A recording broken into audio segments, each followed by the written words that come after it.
Hello everyone, कैसे हैं आप सब लोग। आई होप आप सब अच्छे होंगे। ठीक है, मैं ये वीडियो ला रहा हूँ। आज 27 तारीख है, 27 मई। और आज के ठीक 2 महीने पहले, ठीक 2 महीने कह लो या फिर उसे मतलब अराउंड 2 महीने पहले मैंने एक वीडियो डाला था कि 40 दिन में सीए फाउंडेशन कैसे क्रैक कर सकते हैं। ठीक है, और एज़ पर माई एक्सपेक्टेशन, उस पर मेरी एक्सपेक्टेशन से ज़्यादा व्यूज़ आए थे। जितना मुझे नॉर्मल आते हैं उससे आए तो बहुत ज़्यादा आते। ठीक है, कोई बात नहीं, उसका कोई प्रॉब्लम नहीं है। लेकिन ये वीडियो मैंने क्यों बनाया है, इसलिए बनाया है क्योंकि मैं आप लोगों के साथ अपना एक्सपीरियंस शेयर कर सकूं। मेरा सीए फाउंडेशन में क्या एक्सपीरियंस रहा पेपर में, क्योंकि मैंने खुद ने भी पेपर दिए हैं मई का टाइम। और वहाँ पे एक बंदे का सवाल था, भाई तूने क्लियर किया क्या 40 दिन में सीए फाउंडेशन।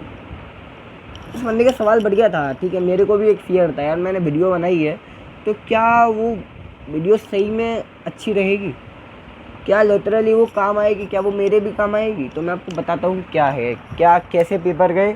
और जिस तरीके से आपके पेपर जाते हैं ना, आप कॉन्फिडेंस रहते हो। Confidence, when you are confident it means you are pass. सीधी सीधी बात है, जो आदमी कॉन्फिडेंट रहता है इसका मतलब उसका रिजल्ट बढ़िया है। और कॉन्फिडेंट क्या है, कॉन्फिडेंस ये है कि आप भगवान का नाम लेके पेपर गए, आपके दिमाग में ये था गॉड इज़ सपोर्टिंग अस, तो हमको कोई भी नहीं हरा सकता। एक पॉइंट रखना अपने दिमाग में, just with the praise of God no one can defeat you. अब ये था मेरा एक्सपीरियंस, क्या रहा वो सुनो। देखो, अकाउंट का पेपर था पहला, तो मैंने वीडियो बनाई थी यार 40 दिन में पहले हम दूसरा मॉड्यूल ख़त्म करेंगे, 10 दिन में, फिर 20 दिन में पहला मॉड्यूल ख़त्म करेंगे। ये सब बकवास गया मेरे साथ में इसका कोई भी बेनिफिट नहीं रहा। क्यों नहीं रहा, इसके पीछे एक कारण था। I was hospitalize due to increase in infection, due to typhoid. I was hospitalize and for 15 days I was in rest. उसके बाद जब मैं 15 दिन के बाद में रेस्ट से बाहर आया तो मेरे दिमाग में ये था यार कि मैं उम्मीद छोड़ दी थी कि मैंने जो मई की अपनी फ़ीस भरी है, मैंने मई की फ़ीस तो मैंने अपनी कर भाई रजिस्ट्रेशन करा लिया था एग्ज़ाम के लिए, एडमिट कार्ड आ जाता वो तो कोई बात नहीं थी। लेकिन जब मेरे दिमाग में बिल्कुल भी नहीं था मैं क्लियर कर भी पाऊँगा या फिर मैं तैयारी भी कर पाऊँगा। लेकिन मुझे एक उम्मीद थी, किससे उम्मीद थी भगवान से उम्मीद थी, थोड़ा विश्वास था अपने ऊपर कि यार नहीं वैभव, अगर इस समय हार मान गया तो फिर आप गई बात गई। फिर 3-4 महीने लंबे समय की गई। रिजल्ट अभी भी श्योर नहीं है, लेकिन जो पेपर गया उसके बेसिस पे क्या रहा मेरा रिजल्ट का ओवरव्यू, क्या मैं पास हूँ या क्या रिजल्ट है, वो मैं आपको वीडियो के लास्ट में बताऊँगा बिल्कुल। लेकिन जब मैंने तैयारी करना चालू किया, मैंने सोचा था कि मैं प्रॉपर नोट्स बना के पढ़ूँगा। लेकिन मैंने एक चीज़ ऑब्ज़र्व करी, क्योंकि मैंने अपने 15 दिन वेस्ट करे थे 3 तारीख से लेके अराउंड 12 दिन कह लो आप, 15, 16, 17 तारीख से मैं पढ़ने बैठा था फिर से। तो मेरे दिमाग में बिल्कुल भी क्लियर नहीं था किस तरीके से तैयारी करनी है। बस हाँ, इतना था कि इतना कर लो कि एटलीस्ट पास तो हो जाओ, पास होने लायक करो। और भगवान से प्रार्थना थी, घर वालों को भी वो नहीं था, सबने कह दिया था जो भी होगा result we do not care, तो बस पेपर दे के आए, जितना हो सके उतना तैयारी कर ले। उसके बाद में जब मैंने तैयारी चालू करा तो मैंने अपना लॉ पे फोकस किया, क्योंकि मेरा लॉ बिल्कुल भी तैयार नहीं था, बिल्कुल भी मुझे नहीं आता था लॉ में। मुझे पता नहीं था एक्चुअली में है क्या लॉ। मैंने करी तो वहाँ पे मैंने क्या सपोर्ट किया, मैं पहले लॉ पे ही आ जाता हूँ, अकाउंट पे बाद में आऊँगा। लॉ में मुझे एक चीज़ सपोर्ट करी थी, कुणाल मंदानिया सर के नोट्स थे। अब वो नोट्स क्या थे, PW पे वो पढ़ाते हैं, वो नोट्स की PDF थी। आई थिंक वो जो बच्चे सब्सक्रिप्शन लेते हैं उनको मिलती है, लेकिन वो मेरे को मिल गई थी, मैंने ले ली थी वो PDF कहीं ना कहीं से, मुझे अरेंज हो गई थी। तो मैं उनसे पढ़ा था केवल, मुझे कॉन्सेप्ट्स की भी क्लियरिटी नहीं थी बिल्कुल भी। और मैं अपने पेपर का अगर आपको एक्सपीरियंस बताऊँ, I attempt my CA foundation law exam of 66 marks. अब वो it's all up to examiner, वो क्या चेक करता है, क्या चेकिंग रहती है उसकी, ये तो अभी भी हम अनश्योर हैं।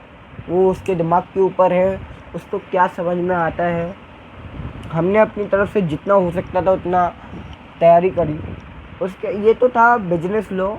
एक मैं आपको भी एक स्ट्रेटेजी बताऊंगा, बिजनेस लॉ में जितना ज़्यादा आप रीडिंग करोगे, जितनी ज़्यादा, भाई अगर ये किताब को मुझे 10 बार पढ़ लूँगा ना मैं, 10 बार, तो वो 10 बार मेरे वो दिमाग में फिर छपती जाएगी वो चीज़।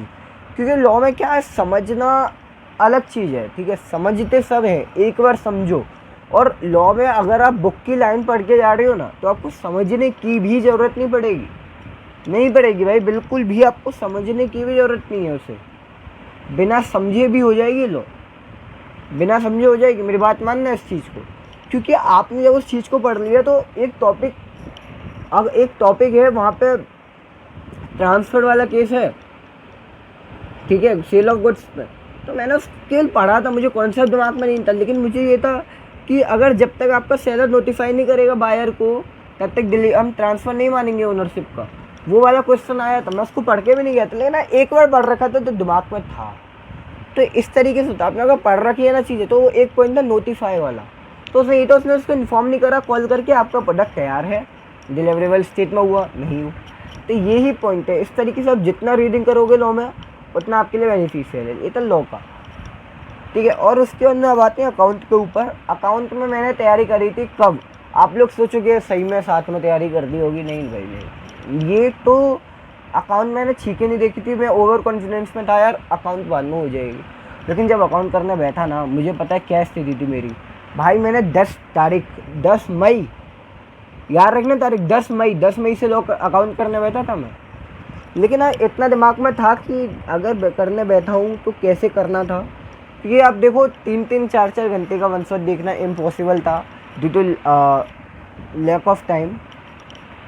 मैंने देखा सीए पराग गुप्ता सर के जो 8-8 मिनट के आधे घंटे के रिवीजन सीरीज वाले वन शॉट थे, उनको देखा। कितना minute, 8 minute, 8 minutes, 30 minutes, 25 minutes, वो वाले जो थे चैप्टर के, उनको देखा। कॉन्सेप्ट देखिए, कॉन्सेप्ट देख के उसके बाद में आपके इलस्ट्रेशन करिए, प्रैक्टिकल प्रॉब्लम करिए। तो वो कितना दिन का गैप था मेरे पास, 4 से केवल 5 दिन, 10, 11, 12, 13, 14, 5 दिन में मैंने अपनी अकाउंटेंसी करके गया था। एंड वहाँ पर मैंने जो पेपर अटैम्प्ट करा था, वो अटैम्प्ट करा था मैंने 65 से 66 मार्क्स का पेपर अटैम्प्ट करके आया था। और नहीं 68 नंबर का अटैम्प्ट करा था मैंने। तो मैं उम्मीद करता हूँ वहाँ पे 55 से 60 नंबर मेरे आ जाएंगे अकाउंट में। लेकिन वहाँ पे पेपर में जो फंसी चीज़, वो क्या था, BRS हो गया, आपका रेक्टिफिकेशन हो गया, इनको फोकस एरियाज हैं ये। जिसको भी नंबर चाहिए, 60 नंबर भी चाहिए ना अकाउंट में, इन पर फोकस करके है। ट्रू फॉल्स वीडियोस देख जाए एक बार, आते ही आते हैं। मैं 70 MCQ की 70 ट्रू फॉल्स की वीडियो देख के गया था, मैं 70 ट्रू फॉल्स देख के गया था एक रात पहले। उसमें से बहुत 3-4 फंसे थे, 6 तो आते ही हैं, 3-4 फंसे थे। डेप्रिसिएशन कर जाए, वो इन्वेंट्री कर जाए,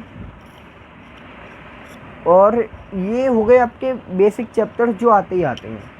मैं आखिरी में कंपनी पार्टनरशिप, ये था कि मैं 12th में अच्छे से कर रखी थी, तो मुझे वो करने की यार ज़रूरत नहीं पड़ी थी। हाँ, कॉन्सेप्ट देखे थे, एक बार समझ लिया था, क्योंकि उसमें टाइम ही नहीं था। 5 दिन में क्या इलस्ट्रेशन देखता मैं उनकी, क्या प्रैक्टिकल प्रॉब्लम करता, तो मेरे पास टाइम नहीं था, तो मैंने उनको स्किप करा प्रैक्टिकल प्रॉब्लम वगैरह। बाकी उसका क्वेश्चन करके आया था मैं, कंपनी का 15 नंबर का क्वेश्चन था, और इतना ईजी आता है ना वो, एक बार कर जाओगे ना आप कह दोगे मक्खन क्वेश्चन। ईजी आता है भाई, सही में ईजी आता है, तो उसको करके जाओ, स्किप मत करना, आपके आ सकते हैं नंबर। मैं 60 नंबर का करके आया था,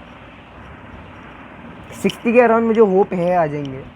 उसके बाद में जो आता है आपका क्वांटिटेटिव एप्टीट्यूड। भाई मैथ का पेपर में मैंने जो स्ट्रेटेजी बताई थी उस समय, वो ये था कि 4 से 5 दिन में LR कर लेंगे।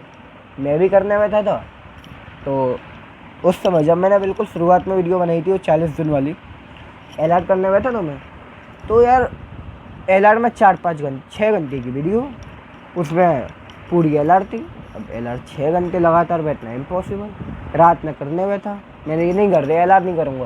फिर मैं LR में मैंने क्या करा, MTP लगाई थी, PYQ लगाई थी। और जड़ी बूटी बता दूँ, अगर फाउंडेशन की किसी को भी निकालना हो, MTP PYQ इनको लगा लेना।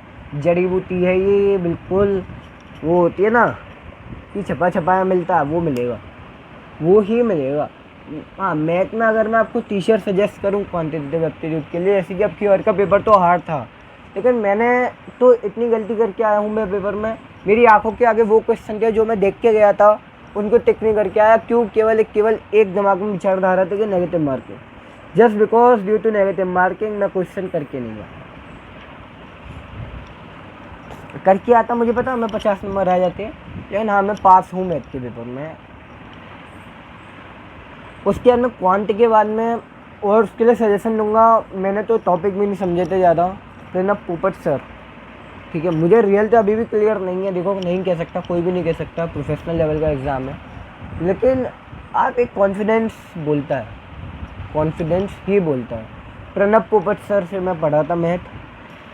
शिवानी मैम भी बढ़िया हैं, शिवानी शर्मा मैम अनअकैडमी पे, PW पे सर हैं, वो भी बढ़िया हैं, CA वाला पर।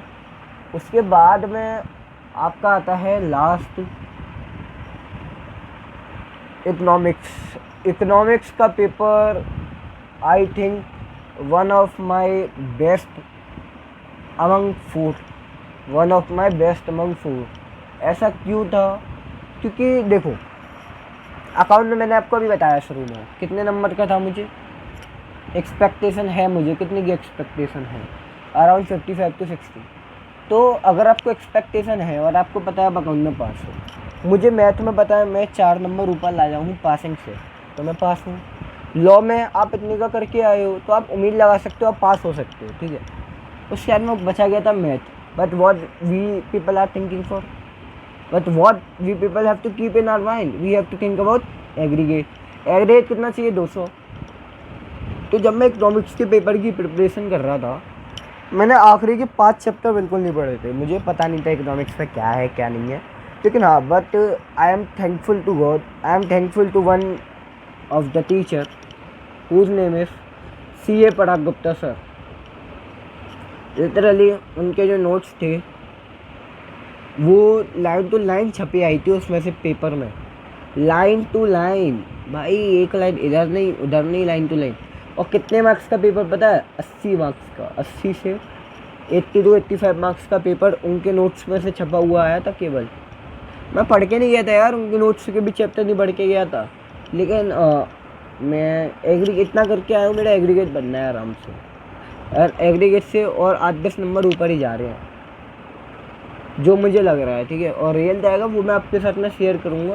तो इतना कॉन्फिडेंस कह लो आप, क्योंकि जब मेरा इकोनॉमिक्स का पेपर गया उसके बाद में मेरे अंदर एक कॉन्फिडेंस आया था कि हाँ वैभव अब जो तू करके आया उसके बेसिस पे you can easily crack it. और मैं आप लोगों को भी यही सजेशन दूंगा कि इकोनॉमिक्स को ज़्यादा पैनिक मत लेना। हाँ टाइम है तो पढ़ो, लेकिन अगर टाइम नहीं है तो एक इकोनॉमिक्स के अगर नोट्स चाहिए CA पराग गुप्ता सर के किसी को, तो देखो वैसे तो वो ईजिली मिलते हैं नहीं, और वो डाल भी देते हैं PDF। तो एक 293 पेजेस की उनकी PDF थी, लेकिन वो डाउनलोड नहीं हो पा रही थी। तो स्टडी कॉलर नाम से एक ऐप है CA फाउंडेशन के बच्चों के लिए, मैं बता देता हूँ। ये नहीं है मेरे को उनकी तरफ से कोई पैसा ऐसा तो मिल नहीं रहा, लेकिन हाँ आप लोगों की हेल्प के लिए बता रहा हूँ। मेरे भी ऐसा रैंडमली होता है ना, रैंडमली हम लोगों को मिल जाती है कोई चीज़ें कि वो भगवान की कृपा रही और वो चीज़ मिल जाए, वही वाला हाल था। तो रैंडमली वो स्टडी कॉलर नाम से मुझे एक ऐप मिला, वहाँ पे मैंने जाके नोट्स डाउनलोड करे। उनको अगर डाउनलोड करना है आपको 50 रुपये का सब्सक्रिप्शन मिलेगा, वो उसका सब्सक्रिप्शन लेके आप लोग 50 रुपये डाउनलोड कर लेना। नोट्स अनलिमिटेड रहता है, वो जितने करने उतने कर लेना। तो वहाँ से आप लोग ईजिली उन नोट्स को पढ़ के पेपर इकोनॉमिक्स का तो फाड़ के आ सकते हो भाई, लिटरली। और मैंने तो और छोड़े थे, जो मुझ पे आते थे वो भी छोड़ के आया था, लेकिन आप मत छोड़ना। ये कहूँगा नेगेटिव मार्किंग वाला विचार अपने दिमाग से निकाल देना, अगर आप श्योर हो तो निकाल देना, यही बोलूँगा। और आखिरी में यही है, मेरा जो भी रिजल्ट होगा वो तो मैं आपके साथ में शेयर करूँगा। और जुड़े रहना यार मेरे चैनल से। कोई भी गाइडेंस किसी भी प्रकार की हो, कोई भी समस्या आ रही हो, आप मुझसे कांटेक्ट कर सकते हैं, आप कमेंट कर सकते हैं। बिल्कुल मैं आपको भाई तुरंत उस प्रॉब्लम से रिलेटेड आपको सॉल्यूशन प्रोवाइड करूँगा। Thank you all of you. मिलते हैं नेक्स्ट वीडियो में। I will share you my real experience as well. Thank you all of you.